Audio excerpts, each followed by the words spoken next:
사과 진심을 전하는 사과법. 연인이나 친구 사이에서 싸우는 일은 흔하지만 사과하는 것은 훨씬 어렵습니다. 그러나 올바른 방법을 알고 있다면 효과적으로 사과하여 관계를 강화할 수 있습니다. 사과를 제대로 하는 10가지 방법을 소개해 드리겠습니다. 1. 반드시 얼굴을 마주보고 사과하세요.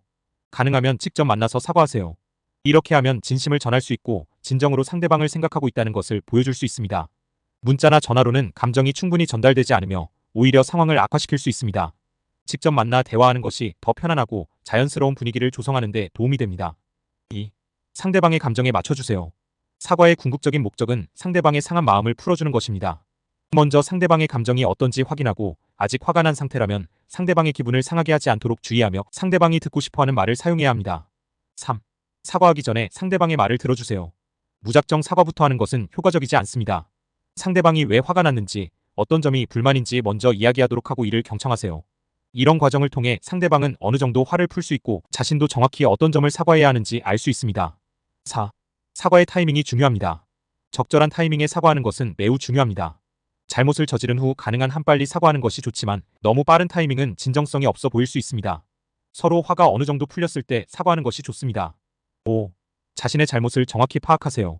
무엇이 잘못됐는지 모른 채 사과하는 것은 상대방을 더 기분 나쁘게 할 수 있습니다. 특히 연인 사이에서는 상대방이 무엇 때문에 화가 났는지 아는 것이 매우 중요합니다. 만약 자신의 잘못을 모른 채 무작정 꽃을 보내는 것처럼 사과하면 상대방은 그 꽃을 쓰레기통에 버릴 수도 있습니다. 6. 만나기 어려우면 편지로 사과하세요. 직접 만나는 것이 가장 좋지만 여의치 않은 상황이라면 진심이 담긴 편지를 쓰는 것이 좋습니다. 문자 메시지는 성의가 없어 보일 수 있어 오히려 상대방의 마음을 상하게 할 수 있습니다. 7. 반복된 사과는 하지 마세요. 반복된 사과는 진정성을 떨어뜨릴 수 있습니다. 상대방이 자신을 진심이 없는 사람으로 인식하게 되면 이후에도 사과를 받아들이기 어려워질 수 있습니다. 8. 부모도 자녀에게 사과해야 합니다. 부모와 자녀는 서로 사과를 잘하지 않는 경향이 있지만 솔직한 대화는 많을수록 좋습니다. 부모가 사소한 잘못이라도 아이에게 진심으로 사과하는 모습을 보이면 아이에게 긍정적인 영향을 줍니다. 9. 자녀도 부모에게 사과해야 합니다. 어린 자녀들은 종종 자신의 잘못을 잘 알지 못하고 형식적인 사과만 합니다. 그러나 자녀들도 자신의 잘못을 솔직히 인정하고 사과하는 것이 중요합니다. 오히려 먼저 자신의 잘못을 인정하고 사과하면 부모는 자녀를 더욱 신뢰하게 됩니다. 10. 먼저 사과하는 것이 관계를 강화하는 길입니다.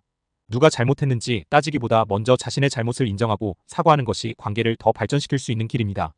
이기는 것이 아닌 관계를 강화하는 것이 중요합니다.